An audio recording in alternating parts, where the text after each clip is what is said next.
Hi everyone, welcome back. It's my Swedish whiskey girl, and today I'm here with this little sample which I got from my Whiskey Live at Home box, which I did, was it last year?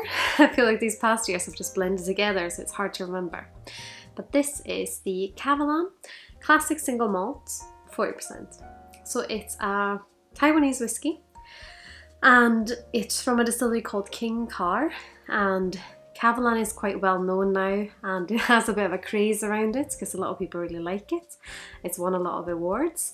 Myself really enjoy it, especially the releases called the Kavalan Solists, which are cask strength.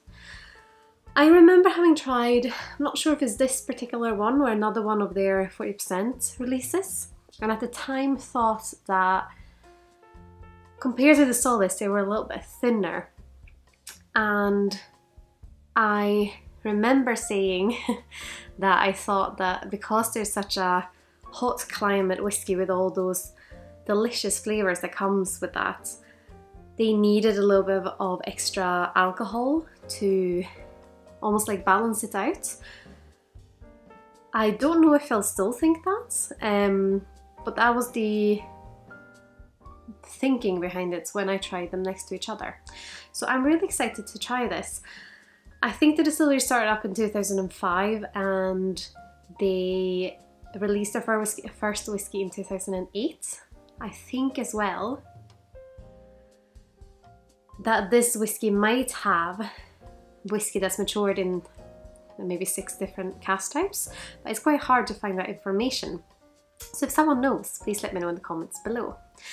But yeah, we're going to start by having a little look on the nose of this. It retails around £70 I think at the moment, which is quite interesting for a whiskey that is a non-age statement, 40%, to retail at such a high price, which of course with Kavalan being such a curious brand and a lot of people being quite keen on it, the prices can of course be put up higher, but it's interesting to kind of compare that to other non-age statement whiskies and see where that balance falls, because £70 for me is quite a lot of money for a whiskey. And yeah, interesting. What do you think? Let me know. But let's start by having a look on the nose of this.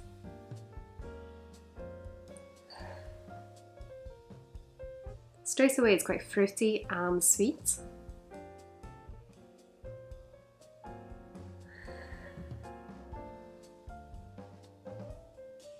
Has a bit of like almost like sunflower oil, but then a lot of like tropical ripe fruits, like maybe a bit of pineapple or plums, maybe a bit of like jam,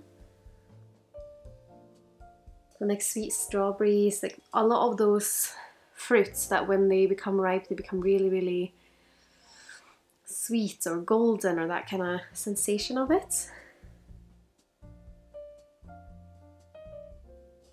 But then it has a soft floral notes and almost like a grassiness, like wet grass as well.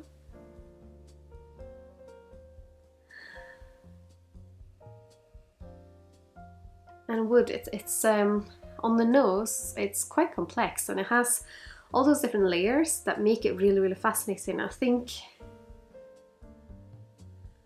that's what draws you in straight away. Like on the nose, there's a bit of like golden barley as well, and all of these different things that when you just nose it, you want to nose it more and more because different things just pop out.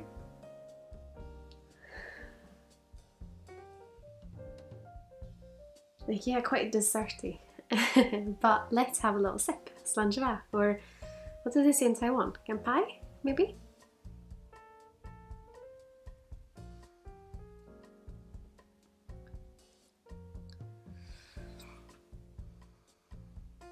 On the palate it's quite sweet as well.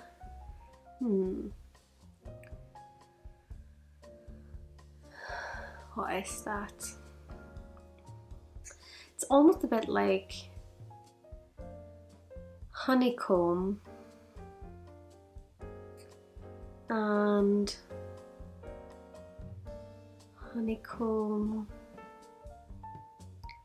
and some sort of grain bitterness. like a barley, if you made like a barley flour cookie, but it was still a little bit bitter and had honeycomb. That's a bit what it reminds me of. But the bitterness is quite nice in this. I'm usually quite sensitive to bitterness. And sometimes when I say bitterness, sometimes it's needed because a whiskey is too sweet without it. And I feel like that's almost the case here. If it was only the sweetness, then it would almost be, like the balance wouldn't be quite there. I think I would still like it because like I can appreciate bitterness for the balance of it. That's when someone makes a really good cocktail, you often have a bitter element in it to balance out all the other flavours. But sometimes that bitterness can just become a bit much. I think I don't agree with my previous statement of when I had this or a similar one last time, but maybe that's just because I had another one and it was different. I still think it's quite viscous on the texture and it doesn't feel that thin, but I'm gonna have another sip and see if anything changes.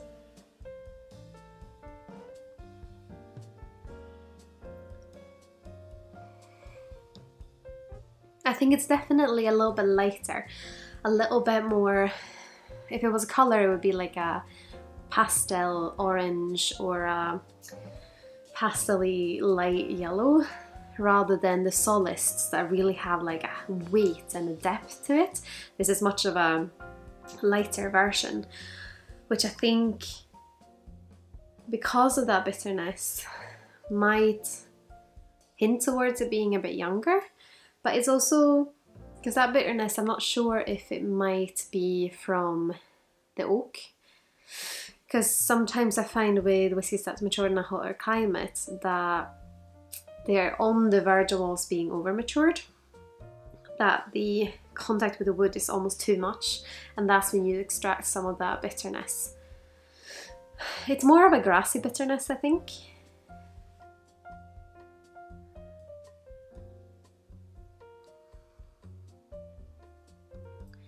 It has more baked aromas on the nose than on the palate. The palate is fresher and grassier. The more I sip it, the more of the grassiness I'm getting. And even though I think the flavours are really interesting, I prefer the solists because they are so thick with flavour, and this kind of grassiness is interesting, but it's a little bit too grassy for me if I'm going to be nitpicky.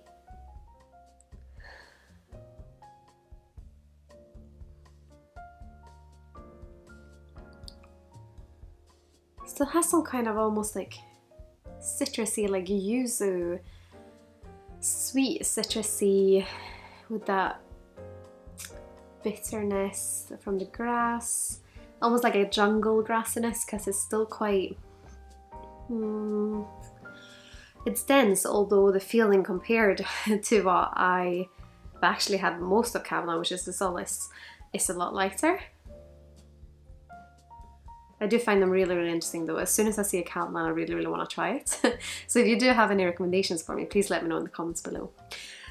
But yeah, that's my thoughts on the Kavalan Classic Single Malts. Have you tried any single malts from Taiwan? Let me know your favourites in the comments below. And of course, if you do want to support the channel, I'd be thrilled if you would consider subscribing if you haven't already, or perhaps leaving a like on this video if you've liked it. You can, of course, if you want to, use my affiliate links if you're shopping with Master Malt, the Whisky Exchange, or the Scotch Malt Whisky Society. I put them all in the link here, in the little section here below. But I hope I'll see you for the next video. Sláinte Skål!